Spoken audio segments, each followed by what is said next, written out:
وہ شانوں پر medium size کا جدید سفری بیگ ڈالے ہوئے تھا۔ ماحول میں قطعی طور پر مس فٹ اس خوبرو نوجوان کی جانب کئی نگاہیں ایک ساتھ اٹھی تھیں۔ پہلی نظر میں دیکھنے پر لگتا کہ نقص سے تیار اس نوجوان نے خود پر خوب محنت کر رکھی ہے، لیکن دوسری نگاہ صاف اپنی ہی سوچ کی نفی کرتی، کیونکہ ظاہری حلیے سے زیادہ اس کی شخصیت میں کچھ ایسا تھا جو اسے دوسروں سے ممتاز اور الگ کرنے کا باعث تھا۔ نوجوان کے چہرے کی غیر معمولی کشش کی سب سے بڑی وجہ اس کا چمکتا سنہری رنگ اور ہلکی ہلکی داڑھی تھی، اور سیاہ داڑھی اس کے چہرے کو نہ جانے کیوں مذہبی سے زیادہ ماڈرن اور حسین لک دے رہی تھی۔ دیکھنے والی ہر نگاہ میں اس لمحے ایک ہی تاثر تھا کہ شاید وہ جوان راستہ بھول کر ادھر نکل آیا ہے۔ جوان کے ماتھے پر کھینچی پریشانی کی بے شمار لکیریں اور چہرے کا تناؤ بتاتا تھا کہ ذہنی طور پر وہ اس ماحول سے بہت پرے کہیں اور پہنچا ہوا ہے۔ اس کا ہرگز اپنے آس پاس پر دھیان نہیں تھا۔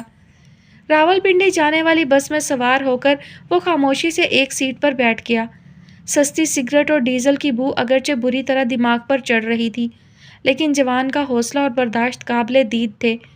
اپنا سفری بیگ اس نے نیچے پیروں کے نزدیک رکھنا چاہا، لیکن کیلے کے گلے سڑے چھلکوں اور کھائی ہوئی کلفیوں کی مکھیوں بھری لکڑی کی سٹکس دیکھ کر بیگ کو گود میں ہی پڑا رہنے دیا۔ سیٹ کی پشت سے سر ٹکا کر اب وہ خالی خالی نظروں سے رنگ برنگی چھت کو گھور رہا تھا۔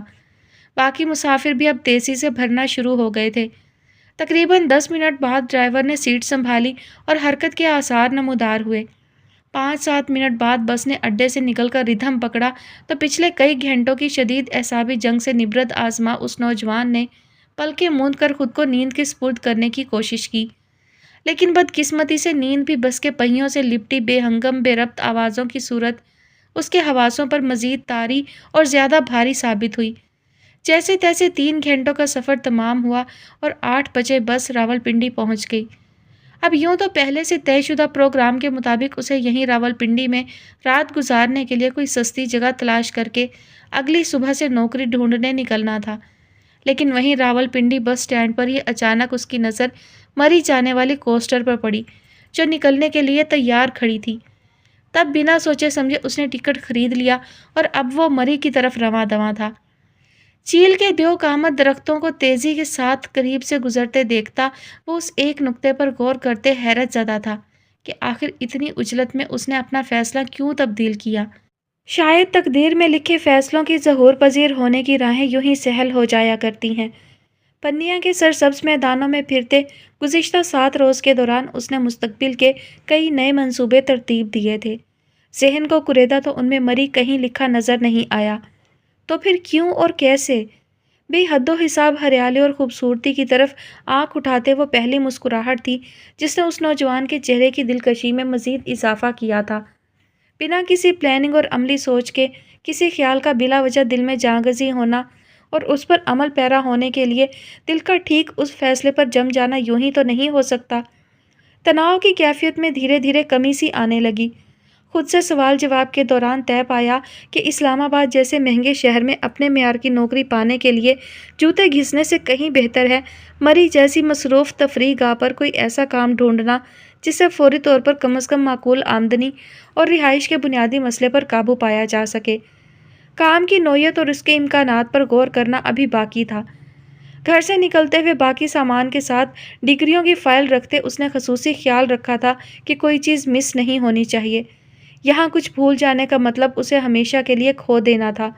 جس گھر سے وہ بدنامی، رسوائی اور دھتکارے جانے کے ڈھیر سے میڈل سجائے نکلا تھا، اس کے مکینوں میں سے کسی کی آنکھ میں اسے اپنے لیے واپسی کا انتظار نظر نہیں آیا، اس لیے کسی سے کچھ منگوانے بھجوانے کی امید فضول تھی۔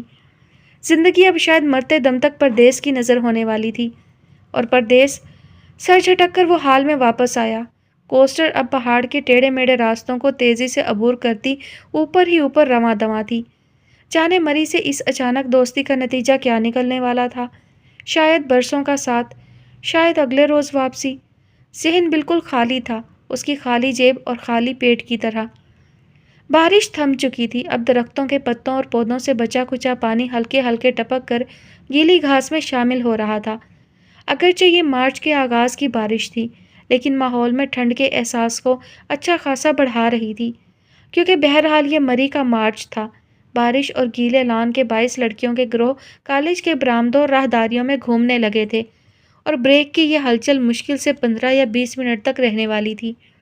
کنان نے کینٹین کے ہنگامے سے ہٹ کر دور برآمدے کے آخری پرسکون گوشے میں بیٹھنے کو ترجیح دی۔ بچی کچی بارش کے منظر سے لطف اندوز ہونے کے لیے یہاں کی خاموشی نہایت سازگار تھی، لیکن وہ دانیہ رباب ہی کیا جو خاموشی کو زیادہ دیر خاموشی رہنے دے۔ کچھ ہی دیر میں سموسوں کی پلیٹ بما اپنے بیگ کے جیسے تیسے سنبھالتی اس کے سر پر وارد ہو چکی تھی۔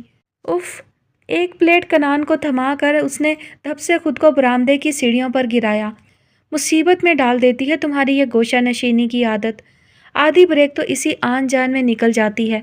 کنان نے مسکرا کر کھانا شروع کرتے تبصرہ محفوظ رکھا۔ ہاں تو فوراً شروع ہو جاؤ، کوئی آئیڈیا نکالا تمہارے زرخیز دماغ نے؟ آرام سے کھا تو لینے دو۔ کنان اسی شرارتی انداز میں مسکرائے جا رہی تھی۔ اب اتنی بھی بد تہذیب نہیں کہ کھانے کے دوران بولوں۔ یہی تو مصیبت ہے، ادھر کھانا ختم ہوگا ادھر بریک۔ یاد رکھنا کنان، آج اگر باسط کو جواب نہ دیا نا تو منگنی ٹوٹنے کی نوبت آ سکتی ہے۔ دیا اپنی ہولناک پیشن گوئیاں بھی سموسہ کھاتے آرام و سہولت سے اس تک پہنچا رہی تھی۔ مرو نہیں، میتھس کی کلاس آج آف ہے، میم صبیحہ آج چھٹی پر ہے۔ ہائے سچ! دیا کی نعرہ نما چیخ پر کئی لڑکیوں نے مڑ کر دیکھا۔ دیا نے شرمندہ سا ہو کر ہنس کر سب کو اوکے کا اشارہ دیا اور اب جھٹ پٹ پلیٹیں واپس کر آنے کے بعد وہ پہلے سے کہیں زیادہ جوش کے ساتھ اپنے ٹاپک پر پلٹی تھی۔ بتاؤ نا پھر کیا جواب دوں باسط کو؟ میرے حساب سے ڈیئر، کنان نے بڑے تدبر سے آغاز لیتے آنکھیں نیم چندھیا کر گال پہ انگلی بجائی، تمہیں اپنے گھر والوں کے مزاج کو دیکھتے ہوئے فیصلہ کرنا چاہیے۔ باسط تمہارا منگیتر ہے، شوہر نہیں کہ بلا چوں چراں تم اس کی بات مان لو۔ لیکن میں اسے انکار نہیں کرنا چاہتی، تم جانتی ہو وہ بہت اچھا ہے۔ دیا ایک دم ڈھیلی پڑی۔ گھر والوں کے مزاج کو دیکھنا مطلب صاف انکار۔ اتنا ہی اچھا ہے تو ضد چھوڑ دے، بات چیت تک کی اجازت نہیں ہے تم دونوں کو، پھر بھی چوری چھپے رابطے میں ہو۔ کیا اتنی بے ایمانی کافی نہیں تھی کہ اب یہ ملنے کا شوشہ؟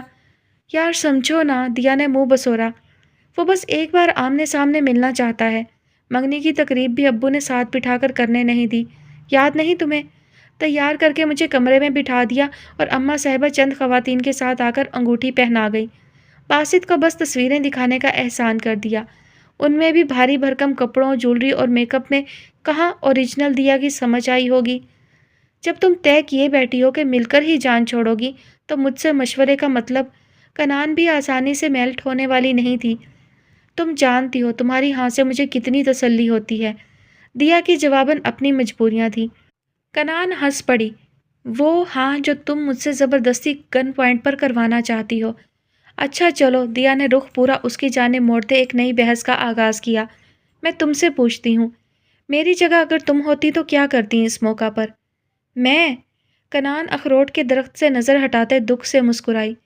امی زندہ ہوتیں تو اپنا مسئلہ یقیناً انہی سے شیئر کرتی، لیکن کنان کی لیکن میں حسرت و یاس اس شدت سے پنہاں تھی کہ فوری طور پر دیا بالکل ہی چپ ہو گئی۔ صبح سے شام تک نان سٹاپ اپنے قصے اس سے ڈسکس کرتے وہ کبھی کبھی اس کی تنہائیوں کو بالکل فراموش کر بیٹھتی تھی۔ میرا مطلب ہے تم ایک بار اپنی امی سے بات کر کے دیکھو۔ کنان نے موڈ کا رنگ بدلا، وہ تمہارے ابو کے مزاج کو بھی جانتی ہیں اور نئے نئے رشتے کی نزاکتوں کو بھی۔ اگر باسط کا اصرار انہیں جائز لگا تو وہ خود تمہیں اس سے ملوانے میں مدد کریں گی۔ مدد؟ دیا نے تھک کر ہاتھ گرائے۔ فرش سے جوتا اٹھا کر میری پیٹھ کا نشانہ لیں گی؟ نہ انہوں نے کبھی مجھ سے دوستی کرنے کی کوشش کی، نہ ہی سمجھنے کی، پھر وہ اتنی پڑھی لکھی بھی نہیں، لیکن پھر بھی وہ تمہاری خیر خواہ ہیں۔ کنان نے اس کے ہاتھ پہ نرمی سے اپنا ہاتھ رکھا۔ ماں پڑھی لکھی ہو یا نہیں، اولاد کی سچی ہمدرد ہوتی ہے اور ان کے حق میں بہتر فیصلہ ہی کرتی ہے۔ تو یعنی میں باسط کو انکار کر دوں؟ دیا یہی نتیجہ نکال پائی۔ چلو یہی سمجھ لو، کنان نے مسکرا کر تائید کی، لیکن تمہیں انہیں باسط کے خیالات سے آگاہ کرنا چاہیے۔ آخر کو انہوں نے تمہارا رشتہ طے کیا ہے، انہیں ہر بات کا علم ہونا چاہیے تاکہ کل کو تمہارے لیے کوئی مسئلہ۔ اف میری ماں، بس کرو۔ دیا نے تپ کر اس کے آگے ہاتھ جوڑے۔ کنان گھبرا کر پیچھے ہوئی، انداز میں صاف انجان بننے کی ایکٹنگ تھی۔ تم نہیں سمجھ سکتی محبت کی مجبوریاں جب تک تمہیں خود یہ ادراک نہ ہو جائے۔ پھر تو کبھی نہیں ہو سکتا۔ وہ نفی میں سر ہلاتے اعتماد سے مسکرائی۔ ہیں؟ کیا تم محبت پروف اتری ہو؟ دیا اب تعجب سے اسے دیکھ رہی تھی۔ ہاں شاید، کنان نے کندھے اچکائے۔ کیونکہ میرا مزاج ان باتوں کی طرف مائل نہیں ہے۔ مجھے لگتا ہے یہ طبیعت کا میلان ہوتا ہے۔ مختلف معاملات کی طرف ہمارا جھکاؤ ہی ہمیں اس کی طرف راغب کرنے کا باعث بنتا ہے۔ یہ محبت ہے ڈیئر فرینڈ، کوئی ہابی نہیں جسے تم میلان اور رجحان سے جوڑ رہی ہو۔ دیا اس کی نسبت زیادہ سنجیدہ تھی۔ اور تمہارے خیالات تو کچھ ایسا ظاہر کر رہے ہیں کہ بندے کی طبیعت اس طرف مائل نہ ہو اسے کبھی محبت نہ ہوتی۔ کمال ہے۔ ہاں بالکل، بہت سے لوگ ہیں جنہیں کبھی اس ٹائپ کی محبت نہیں ہو پائی۔ بعض کو زندگی کے جھمیلوں نے اس کی فرصت نہیں دی، اور بہت سے ایسے ہوں گے جو اسے خرافات سے زیادہ کچھ سمجھنے کو تیار نہیں ہوں گے۔ ہاں، دیا نے سر اثبات میں ہلایا۔ مانا کہ بہت سے لوگ ہیں جنہیں اس خوبصورت جذبے کی ہوا بھی چھو کر نہیں گزری، لیکن یہ ایک حقیقت ہے کہ محبت وارد ہوتی ہے، اور کبھی کبھی اس کا ورد ایسے لوگوں پر بھی ہو جاتا ہے جنہیں لفظ محبت بھیڑ کی طرح کاٹتا ہے۔ اس لیے میری پیاری دوست، دیا نے بات ادھوری چھوڑ کر مسکراتے ہوئے کنان کی آنکھوں میں دیکھا، محبت جیسے بے ساختہ جذبے کا کسی میلان اور رجحان سے کچھ واسطہ نہیں۔ یہ کبھی بھی کسی بھی عجیب و غریب حالت میں، کسی بھی عجوبہ سچویشن میں کسی کو بھی ہو سکتی ہے، بنا کسی لاجک، سوچ اور پلاننگ کے، اور بس یہی سچ ہے۔ لیکن ہاں، کسی حد تک تم بھی ٹھیک ہو۔ جس میلان اور رجحان کا تم ذکر کر رہی ہو، اس کے دائرے میں واقعی ایسے لوگ آتے ہیں جن کی ہر نکڑ پر کسی نہ کسی سے آنکھیں بھی چار ہو جاتی ہیں، اور پلک جھپکتے میں اسے وہ محبت بھی سمجھ بیٹھتے ہیں۔ اور یہ وہ لوگ ہیں کنان جو محبت کے اصل مفہوم سے آگاہ ہی نہیں۔ تو یعنی مجھے بھی ہو سکتی ہے؟ کنان کا اعتماد متزلزل ہوا۔ بالکل ہو سکتی ہے، لیکن دیا نے کچھ سوچ کر اس کی صورت دیکھی جس کا صرف اعتماد ہی ڈاواڈول نہیں ہوا تھا، چہرے کا رنگ بھی اڑ چکا تھا، لہجہ بھی ڈوبنے والوں جیسا۔ اس میں اتنا گھبرانے کی کیا بات ہے؟ ایسی دلچسپ وارداتوں کا تو دل منتظر رہتا ہے۔ نہ بابا، کنان نے خوف سے جھرجھری لی۔ جتنا محبت کے بارے میں جانا، پڑھا اور دیکھا ہے، اس کی شدت، بے چینی، سدھ بدھ کھو دینا، کچھ بھی کر گزرنا۔ خیر، اس آخری خدشے سے تو میری بھی توبہ۔ دیا اس کی بات کاٹ کر ہنس پڑی۔ کچھ بھی کر گزرنا تو غالباً خرابی ہے دماغ کی۔ اوکے، کنان نے مسکرا کر ہاتھ آگے بڑھایا، تو پھر اس ایک بات پر متفق ہونے کی خوشی میں وعدہ کرو کہ بنا سوچے سمجھے کبھی باسط بھائی کی محبت میں کوئی قدم نہیں اٹھاؤ گی۔ اپنے متعلق کنان کا کنسرن دیکھ کر دیا نے بھی مسکراتے ہوئے اس کے ہاتھ پر اپنا ہاتھ رکھ دیا۔ بائی دا وے، آئیڈیا کیا تھا باسط بھائی کے دماغ میں؟ کسی ریسٹورانٹ میں لنچ وغیرہ؟ اوہ، کنان نے لب سکوڑے۔ خطرناک آئیڈیا ہے۔ اور اب ان کی ناراضی؟ نہیں، دیا اب ریلیکس نظر آ رہی تھی۔ دوسرا آپشن یہ تھا کہ کالج آنے جانے کے دوران کسی روز وہ سرے راہ مجھے دیکھ لے گا۔ تو یہ بھی کیا کم ہے؟ کنان بیگ کندھے پر ڈالتے اٹھ کھڑی ہوئی، جبکہ دیا نے کلائی پکڑ کر بے ساختہ کسی خیال سے اسے روکا۔ کنان نے تعجب سے رخ موڑا۔ کیا ہوا؟ تم بھی مجھ سے وعدہ کرو۔ دیا کے دوست دار لہجے سے نرمی چھلک رہی تھی۔ لائف میں کبھی بھی مجھ سے کچھ بھی شیئر کرنے سے ہچکچاؤ گی نہیں۔ بھلے اپنے حق میں اچھی نہیں ہوں، لیکن تمہیں ہمیشہ اچھی اور نیک صلاح ہی دوں گی انشاءاللہ۔ مجھے تمہاری نیت پر کوئی شک نہیں ہے۔ کنان نے اس کا بازو کھینچا۔ ہاں، لیکن میری عقل اور سمجھ پر تو ہو سکتا ہے۔ وہ بھی مسکراتے ہوئے ساتھ چلنے لگی۔ اچھا بتاؤ نا، کیا واقعی محبت میں بندے کی مت وت ماری جاتی ہے؟ کنان اب دیا کو چھیڑ کر لطف لے رہی تھی۔ ہاں، کبھی کبھی۔ دونوں اب روش پر چلتے لائبریری کی طرف بڑھ رہی تھی۔ میں تو کبھی کسی مرد کی طرف آنکھ اٹھا کر بھی نہ دیکھوں۔ کنان نے کانوں کو ہاتھ لگایا، اور بنا آنکھ وانکھ اٹھائے ہی محبت ہو گئی، جیسے وہ سوچنے لگی، جیسے موبائل فون وغیرہ۔ استغفر اللہ، یہ فون شون کی محبت تو نام سے ہی بھیانک لگتی ہے۔ میں تو نیا نمبر دیکھ کر کال ہی اٹینڈ نہیں کرتی، بہت ہوا تو ابو کو پکڑا دی۔ تم نے تو واقعی محبت میں گرفتار ہونے کے سبھی امکانات کو خود سے کوسوں دور رکھا ہوا ہے۔ دیا اب اس کی گھبراہٹ سے محظوظ ہو رہی تھی۔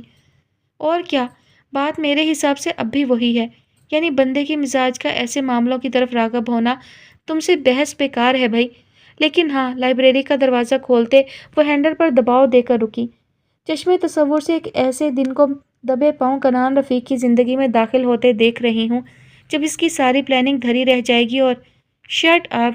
کنان نے ہاتھ میں پکڑا پاؤچ ہنستے ہوئے دیا کے کندھے پر مارا، اور وہ جھکائی دیتے ہوئے اندر داخل ہو گئی۔ یہ زندگی 2 دن کی ہے، ایک دن تمہارے حق میں اور ایک دن تمہارے مخالف۔ جو دن تمہارے حق میں ہو اس دن غرور مت کرنا، اور جو دن تمہارے مخالف ہو اس دن صبر کرنا۔ مری بس سٹینڈ پر کھڑے اس نے بٹوے سے کب کا طے کیا ہوا 500 کا اکلوتا نوٹ ہتھیلی پر رکھا تو کبھی کا پڑھا حضرت علی کا قول یاد آ گیا۔ ساتھ ہی پہلے امی اور پھر ماما جی کی یاد آ گئی۔ برسوں پہلے یہ 500 کا نوٹ ماما جی نے عید کے موقع پر دیا تھا۔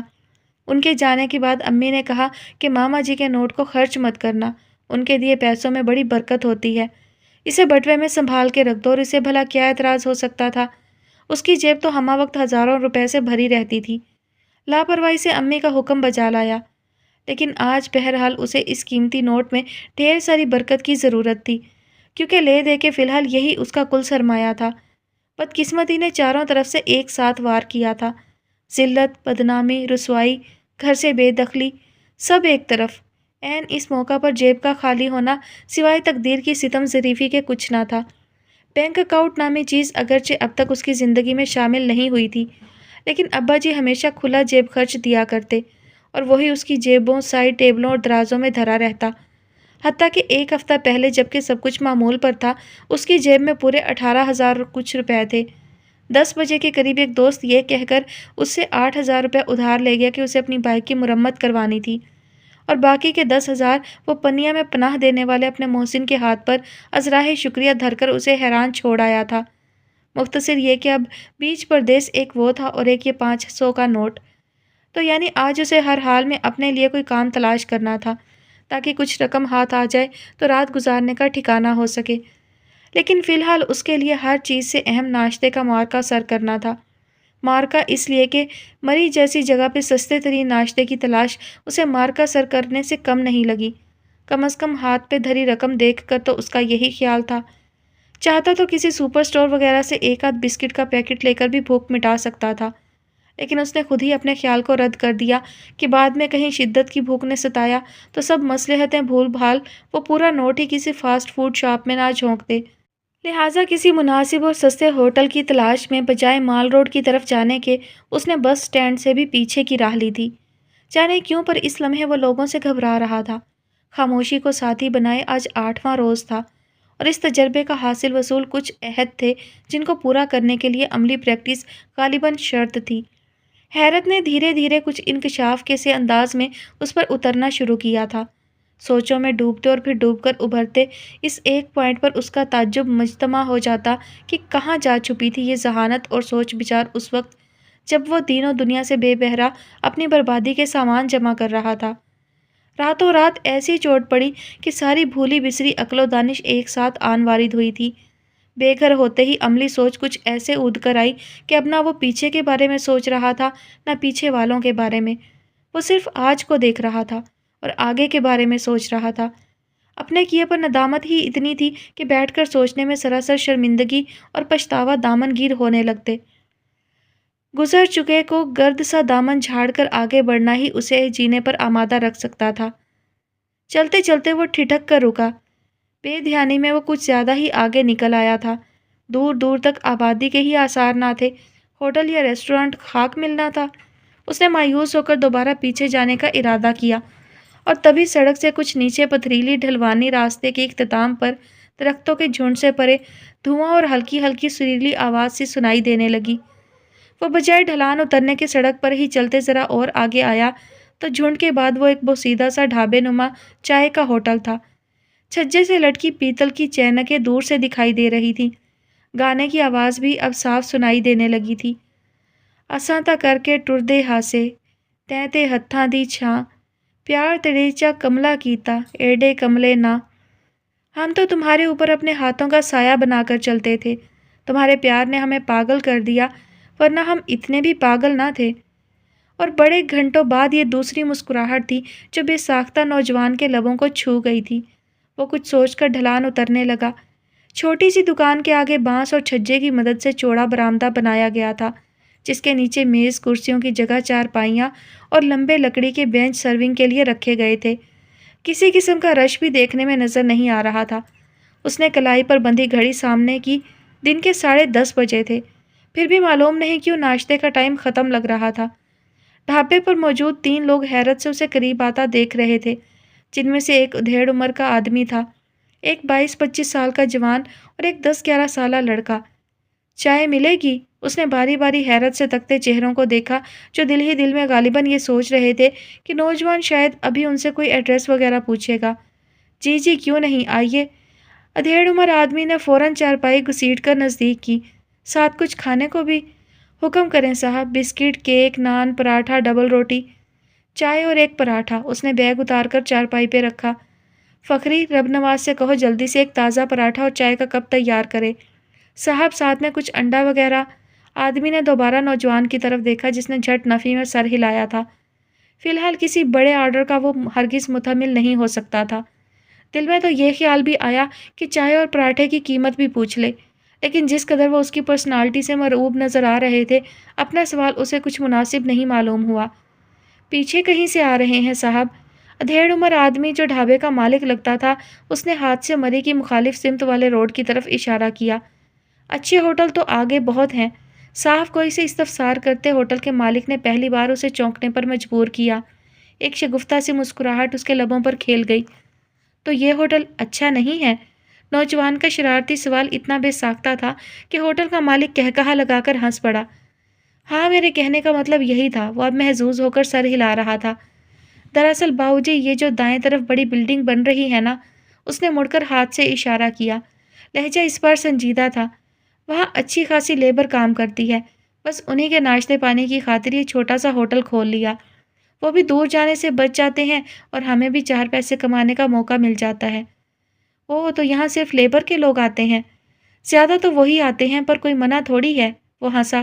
جس کا دل چاہے لکھ بسم اللہ، پر باؤجی کم ہی کوئی اسے اس قابل سمجھتا ہے، اور آپ جیسے صاحب لوگ تو بالکل بھی نہیں۔ میں سمجھا آپ کسی کا پتہ پوچھتے ہوں گے۔ آدمی خاصا باتونی لگتا تھا اور دلچسپ بھی۔ قدرے فربہی مائل گول چہرے اور سامنے سے اڑے بالوں والے قریب 55 سے 60 کے بیچ کی عمر کے اس آدمی کی مسکراہٹ بڑی نرم اور انداز خوب دوستانہ سا تھا۔ جوان نے اپنے دل و دماغ سے جمود کی دھند اور شدید تناؤ کی کیفیت کچھ چھٹتی محسوس کی۔ پھر تو حیرت ہوگی آپ کو یہ جان کر شہر سے دور ایسی ہی کوئی جگہ تلاش کرتا ہوا آیا تھا۔ اچھا، آدمی نے تعجب سے ابرو کھینچے۔ کسی نے بتایا تھا اس کے بارے میں یا کسی کا پوچھتے ہوئے آئے ہیں؟ جانے آدمی کی سوچ نے کس سمت کا سفر کیا، وہ نفی میں سر ہلاتے ہنس پڑا۔ کسی نے نہیں، سب جیب کی مجبوری ہے۔ کسی سستے ہوٹل کی تلاش میں اتنی دور تک آیا ہوں۔ ضرور باؤجی کی جیب کسی نے کاٹ لی ہوگی۔ چھوٹے لڑکے نے ناشتے کی ٹرے سامنے رکھتے تدبر سے تبصرہ کیا۔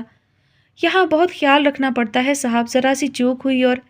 ارے نہیں چھوٹو، جوان نے پیار سے اس کے بال بکھیرے۔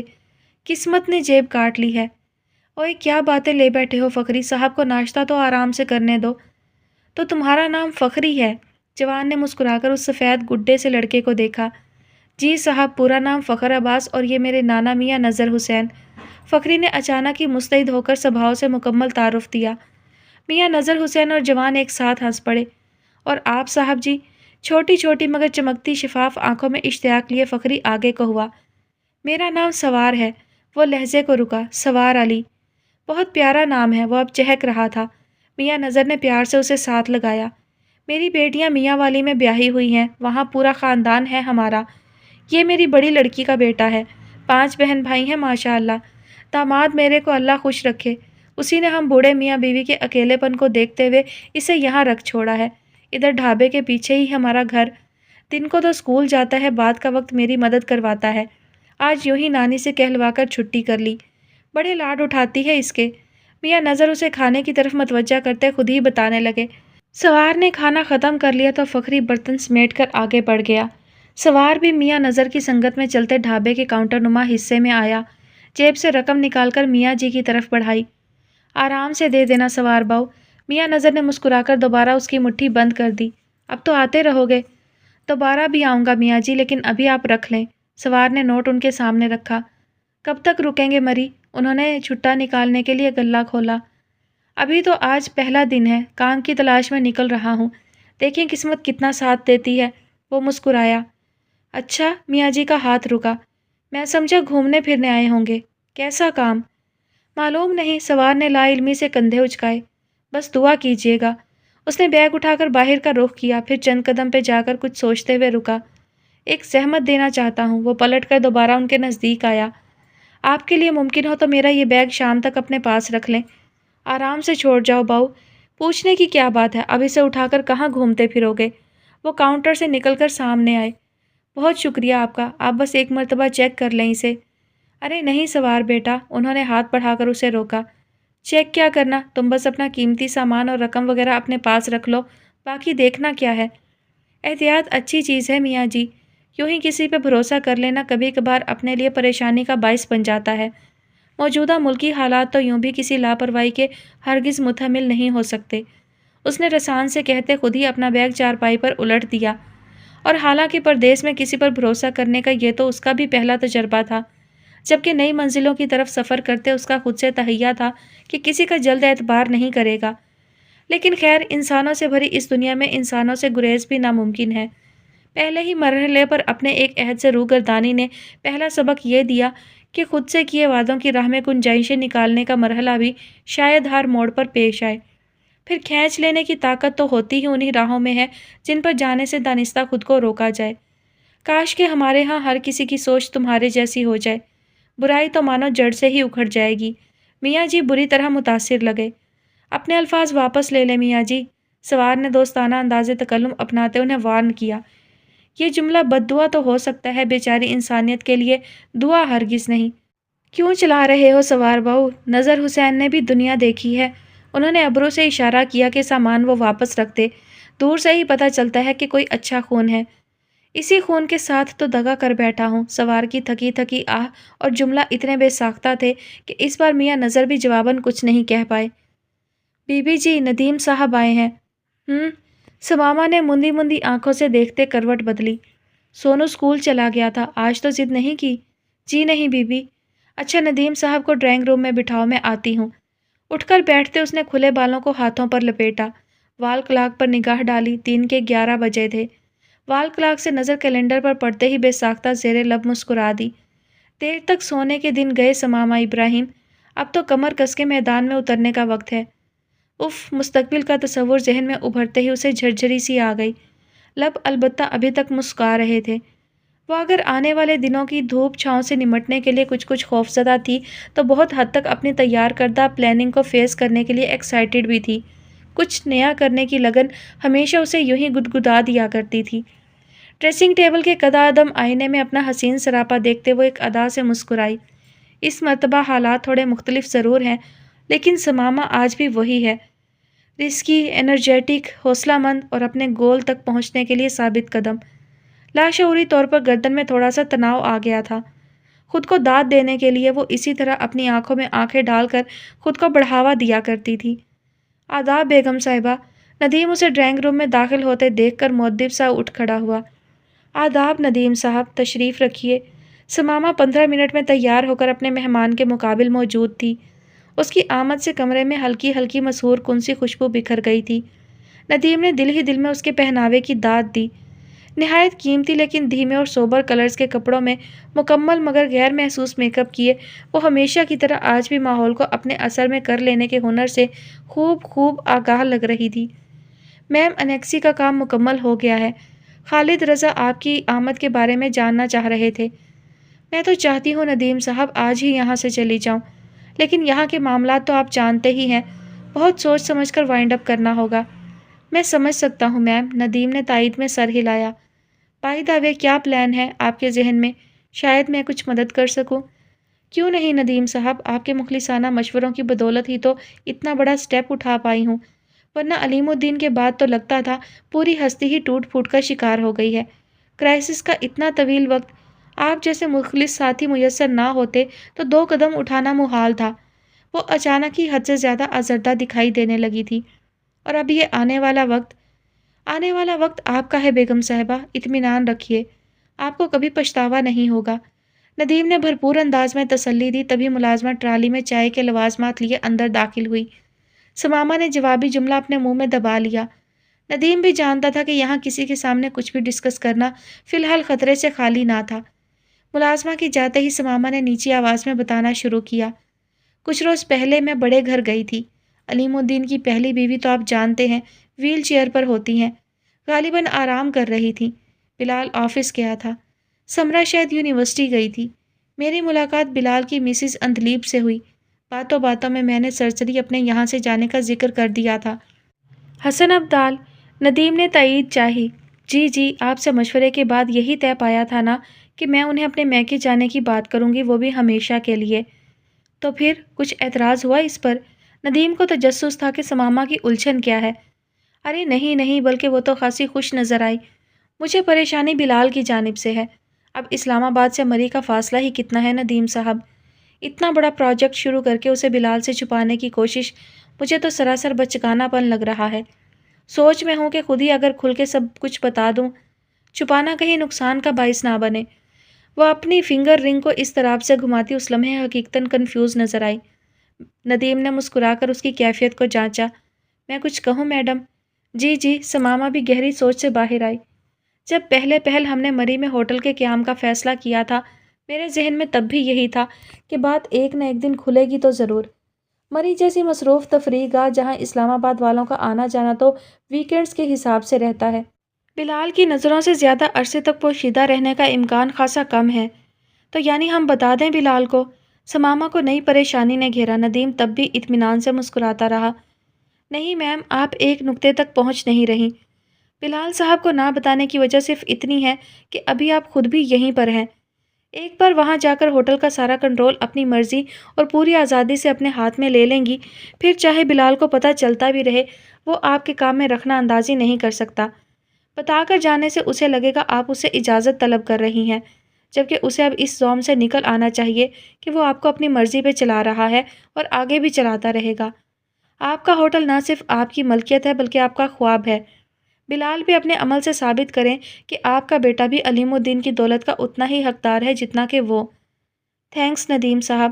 ثمامہ نے ایک گہرا لیکن بوجھ رفع کرتا سانس خارج کرتے مسکرا کر صوفے کی بیک سے ٹیک لگائی۔ آپ جیسے رہنما اللہ ہر ایک کو نصیب فرمائے۔ جانے میرا دماغ کیوں اس قدر بند ہو رہا تھا۔ آپ صحیح کہہ رہے ہیں، اپنے منہ سے کچھ بھی بتانا بلا وجہ خود کو خفت زدہ شو کرنا ہوگا۔ تو یعنی؟ اس نے کھل کر سانس لیا۔ ہم واقعی کبھی بھی نکل سکتے ہیں؟ اور پیکنگ وغیرہ؟ سب مکمل ہے۔ یہ گھر تو کرائے پر لگ رہا ہے، چابی میں آپ کو دے جاؤں گی، وہ لوگ اگلے ہفتے شفٹ کر رہے ہیں۔ میں بس اپنی والدہ اور بھائی سے مشورہ کر لوں۔ ویسے وہ دونوں بھی مینٹلی ریڈی ہیں۔ امید ہے کل صبح سویرے ہم نکل جائیں گے انشاءاللہ۔ یہ زیادہ اچھا ہے۔ ندیم اب جانے کے لیے اٹھ کھڑا ہوا تھا۔ بلال صاحب ان دنوں خود بھی US سے گئے ہوئے ہیں۔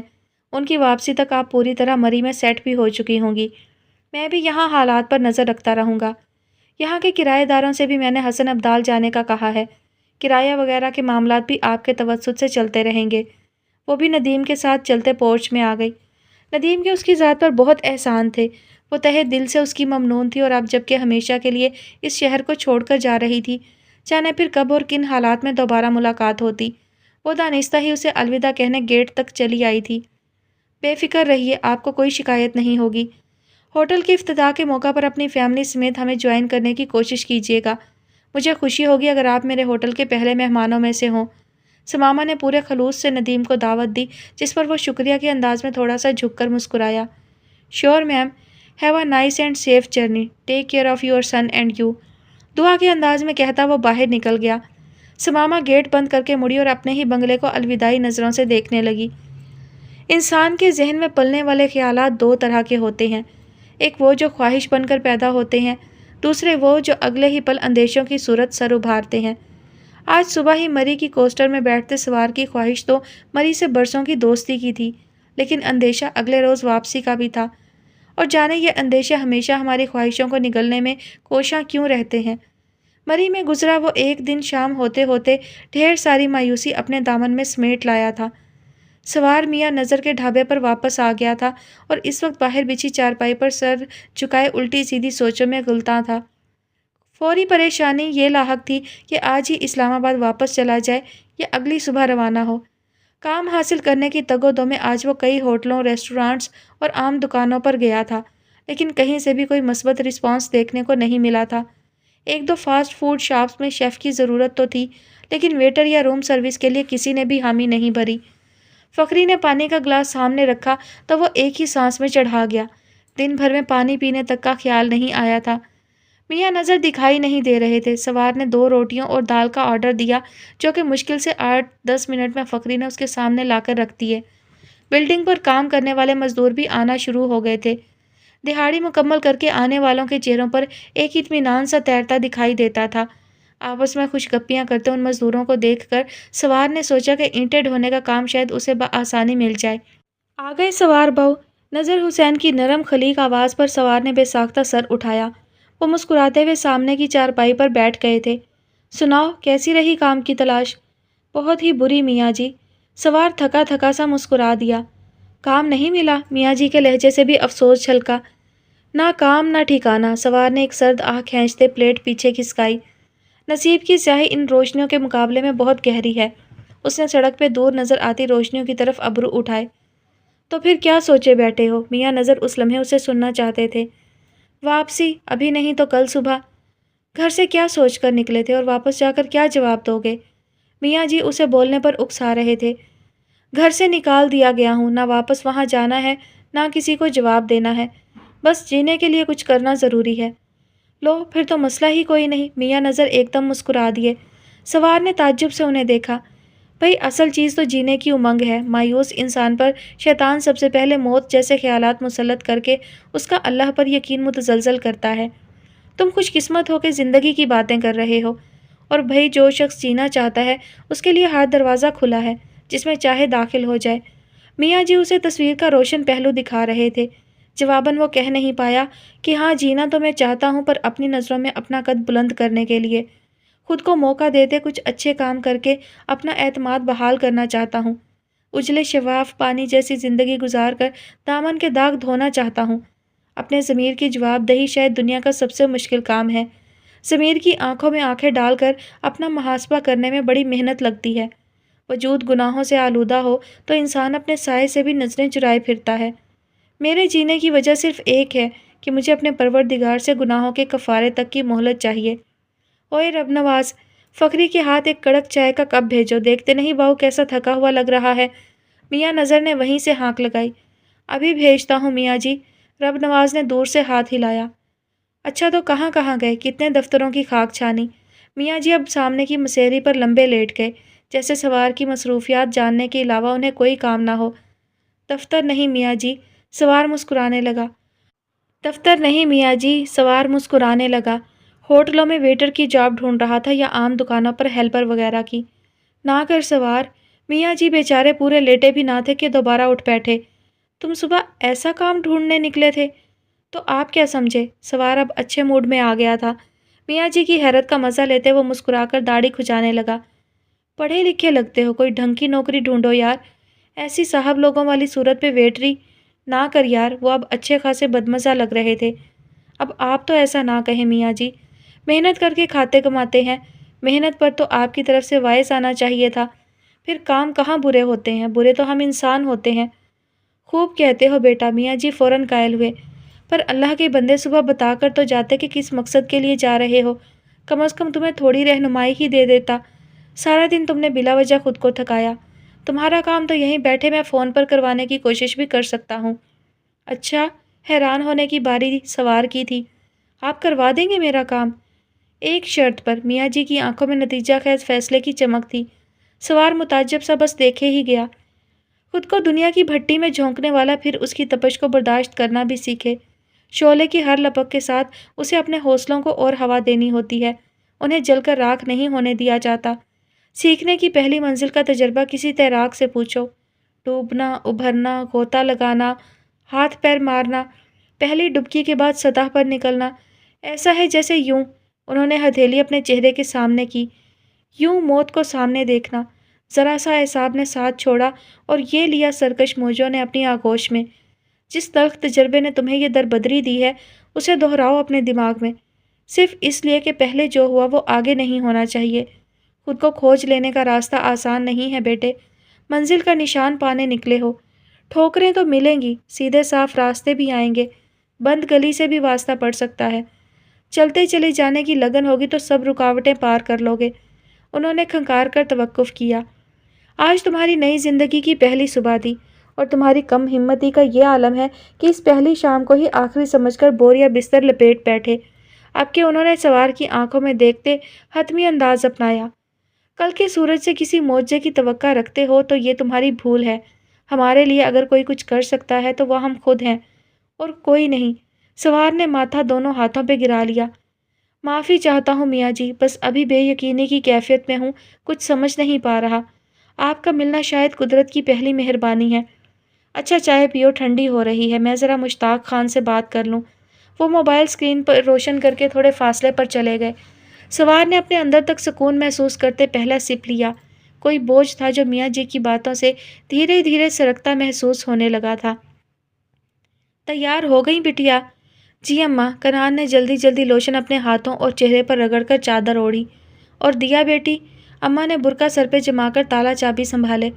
جی وہ بھی آ رہی ہے۔ کالج بیگ کندھے پہ لٹکا کر کنان نے کمروں کے دروازے لاک کیے۔ کالج شوز برآمدے کے کونے میں رکھے تھے۔ گھر کی چپلیں اتار کر جلدی سے وہ پیروں میں ڈالیں اور باہر کی راہ لی۔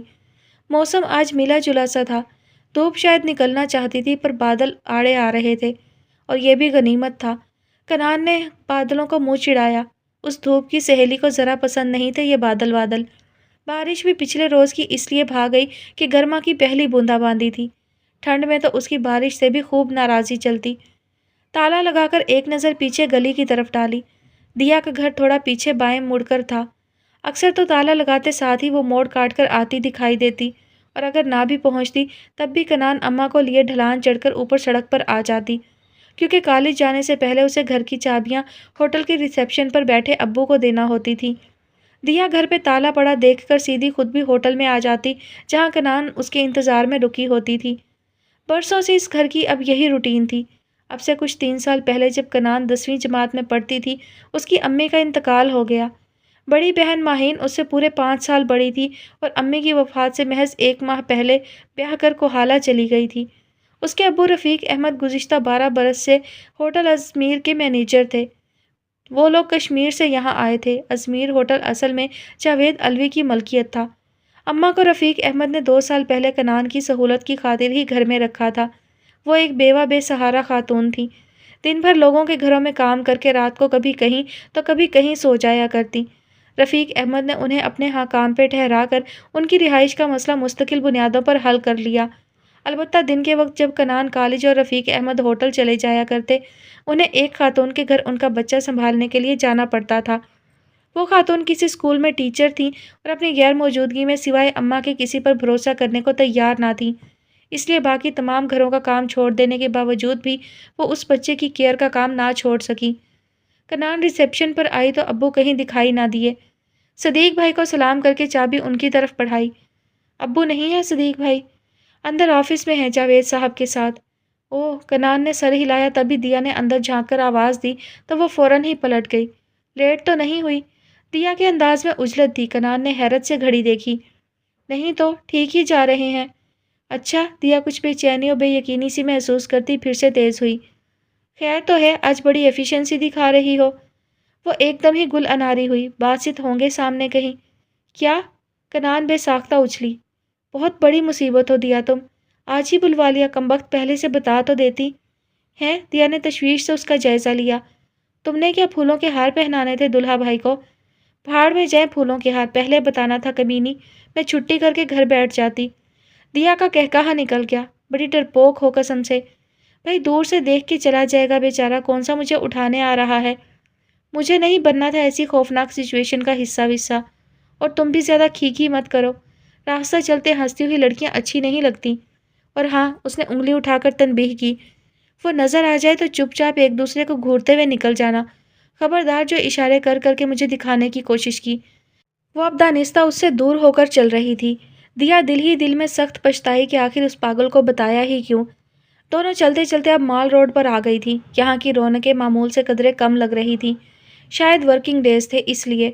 مال روڈ پر چڑھتے ہی بائیں جانب جی پی او کے ساتھ کشمیر پوائنٹ جانے والے راستے کے آغاز میں ان کا کالج تھا۔ دیا نے مال روڈ پر آتے ہی باسط کو دیکھ لیا تھا۔ وہ جی پی او کی سیڑھیوں پر بیٹھا اسی کا منتظر تھا۔ اسے کالج روڈ پر جاتے دیکھ کر خود بھی مسکراتے ہوئے ہم قدم ہو گیا۔ کنان چونکہ 2-3 قدم آگے تھی، اس نے یہ اضافہ محسوس نہیں کیا۔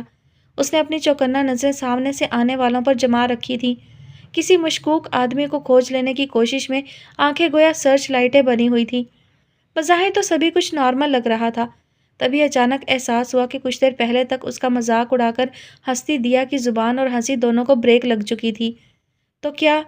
اس نے گھبرا کر تھوک نگلتے ترچھی نظروں سے سائڈ پر دیکھا، جسے وہ سامنے تلاش کر رہی تھی۔ وہ تو دھیمی مسکان لیے دیا کے ہم قدم چل رہا تھا۔ کنان اسے دیا کی منگنی کے موقع پر دیکھ تو چکی تھی، شک کی گنجائش نہ رہی۔ دیا جو ہی اس کے نزدیک آ ملی، اس نے بازو سے کھینچ کر گویا میراتھن میں حصہ لیا۔ کیا کر رہی ہو پاگل؟ دیا نے احمقوں کی طرح ریس لگاتی کنان سے زبردستی اپنا بازو چھڑوایا۔ میں جا رہی ہوں۔ وہ انسنی کر کے کئی قدم آگے نکل گئی۔ لا حول ولا، دیا نے آگے چلتی بلکہ تقریباً بھاگتی کنان کو دیکھ کر ہنسی ضبط کی۔ دل سے بے ساختہ اپنی سیدھی سی دوست کے لیے دعا نکلی۔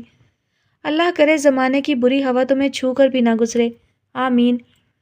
بلیک جینز کے ساتھ سوار نے سفید شرٹ منتخب کی تھی۔ سامنے کے بٹن بند کر کے اس نے انگلیوں سے ہی بالوں کو کنگھی کر کے درست کر لیا۔ ہلکی ہلکی داڑھی اس کے روشن کتابی چہرے کے ساتھ خوب جچتی تھی۔ کھڑکی کے شیشے میں نظر آتے اپنے دھندلے عکس کا ایک ناقدانہ جائزہ لیتے وہ ڈھابے کے اندرونی کمرے سے برآمدے میں آیا۔ میاں جی چائے کا کپ رکھ کر مسکراتے ہوئے اس کی طرف بڑھے۔ پچھلی رات سوار یہیں سویا تھا۔ اس کے لیے کام کی بات انہوں نے اپنے کسی دوست مشتاق خان سے کی تھی۔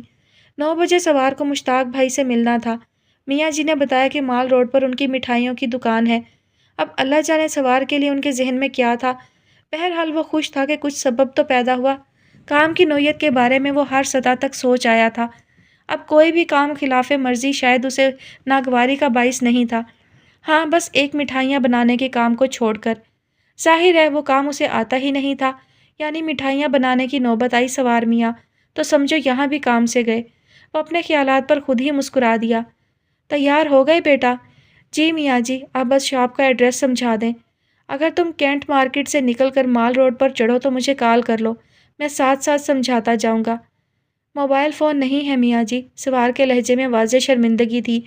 میاں جی نے کندھا دھپکا۔ اچھا کوئی بات نہیں، پہلے کبھی جانا ہوا ہے وہاں؟ وہ اب کچھ سوچ رہے تھے۔ بالکل میاں جی، سارا مال روڈ دیکھا بھالا ہے، کل تو کافی دیر ادھر ہی گھومتا رہا ہوں۔ بس تو پھر ٹھیک ہے، تم چرچ کے مخالف سمت میں سامنے والی دکانوں میں مشتاق مٹھائی والے کا پوچھتے جانا، آسانی سے پہنچ جاؤ گے۔ باقی تمہارے متعلق میں نے تھوڑا سا اسے بتا دیا ہے، تمہیں اپنے بارے میں زیادہ تفصیل میں جانے کی ضرورت نہیں۔ جی؟ سوار ان کے مبہم جملے کا مطلب ٹھیک سے سمجھ نہیں پایا۔ میاں جی نے مسکرا کر اس کے شانے پر ہاتھ رکھا۔ جہاں بندے کی پہچان اس کے کام سے ہوتی ہو، وہاں بلا وجہ کے سچ غیر اہم اور غیر ضروری ہوتے ہیں۔ میں نے مشتاق سے کہا ہے کہ تم میرے ایک دوست کے بیٹے ہو، والد کی بیماری کی وجہ سے ذمہ داریوں کا بوجھ تم پر آ پڑا ہے، اس لیے کام کی تلاش میں یہاں آئے ہو۔ لیکن سوار نے کچھ کہنے کے لیے منہ کھولا۔ یہ جھوٹ نہیں ہے سوار، لیکن میاں جی آپ بھی کیوں میری ذمہ داری لے رہے ہیں؟ کل کو آپ بھی شرمندہ ہو سکتے ہیں اس بھروسے پر۔ سوار کے لہجے میں دبا دبا سا احتجاج تھا۔ میاں جی نے نرمی سے اس کا ہاتھ ہاتھوں میں لیتے سمجھانا شروع کیا۔ میں نے کہا تھا اپنی غلطیاں اپنے اندر دہراتے رہو، یہ نہیں کہا تھا کہ زمانے بھر میں مشہور کرنا بھی ضروری ہے۔ توبہ کی طلب ہے تو اپنی پردہ پوشی خود کرو۔ اپنا اشتہار لگانے والے کو اللہ سخت ناپسند کرتا ہے۔ جہاں تک سوال ہے ذمہ داری اٹھانے کا، تو شاید اس کا جواب خود میرے پاس بھی نہیں ہے۔ اللہ نے مجھے بیٹا عطا نہیں کیا سوار، لیکن ایسا بھی نہیں کہ ہر آئے گئے کو بیٹا بنا لیتا ہوں۔ زندگی صبر شکر سے ہی گزار دی، پر تمہارا صرف ایک ہی جملہ کہ گھر سے نکال دیا گیا ہوں، کچھ ایسے دل کو چھو گیا کہ آنکھیں بند کر کے تمہاری مدد کو نہ صرف یہ دل تیار ہو گیا، بلکہ تمہیں اپنا بیٹا سمجھنے میں مجھے عجیب سی تسکین حاصل ہوئی۔ حالانکہ ایسے متنازع جملے کے بعد تو آپ کے دل میں مزید خوف آنا چاہیے تھا کہ جانے کیا کر کے آیا ہوگا۔ سوار نے خود اپنا استہزاء اڑایا۔ ایسا نہیں کہتے، وہ برا مان گئے۔ جن راستوں کو چھوڑ آئے ہو وہاں کی باتیں ایک ایک کے سامنے دہرا کر نہ خود کو تکلیف میں ڈالو اور نہ لوگوں کے تجسس کو ہوا دو۔ موٹے موٹے چند بنیادی سوال جن کا روزمرہ کی زندگی میں تمہیں سامنا ہو سکتا ہے، ایک ہی دفعہ میں رٹ لو۔ ماضی کو ساتھ ہی لے کر چلنا تھا تو وہ شہر کیا برا تھا جسے چھوڑ کر آئے ہو؟ تمہیں تو غالباً گھر سے نکالا گیا تھا نا۔ شہر چھوڑنے کا فیصلہ تو تمہارا اپنا ہوگا، اور مقصد ظاہر ہے کچھ بن کر واپس لوٹنے کا۔ تم پچھتائے ہوئے لگتے ہو سوار، نادم ہو اپنی کسی غلطی پر۔ بس یہ ندامت، یہ پچھتاوا ساتھ رکھنا، یہ ساتھ ہوں گے تو آگے کسی غلطی کا امکان کم سے کم ہوگا۔ چلو بسم اللہ کرو، اللہ کامیاب فرمائے۔ انہوں نے مسکرا کر کندھا تھپکا۔ شکریہ میاں جی، سوار بے ساختہ آگے بڑھ کر ان کے گلے لگ گیا۔ آپ کی رہنمائی میرا حوصلہ بڑھا دیتی ہے، میں آپ کو کبھی مایوس نہیں کروں گا۔ شاباش، یہ کی نا بیٹوں والی بات۔ چلو جاؤ اب، مشتاق خان تمہارا ہی انتظار کر رہا ہے۔ جی میاں جی، وہ خوشی خوشی مڑا۔ سامنے کھڑے فخری کے حسب عادت بال بکھیرے، اس نے جھٹ سے لوٹ مارا۔ نوکری پکی کروا کے آنا بھیا۔ وہ پیچھے سے چلایا اور سوار ہنس کر ہاتھ ہلاتے ڈھلان چڑھنے لگا۔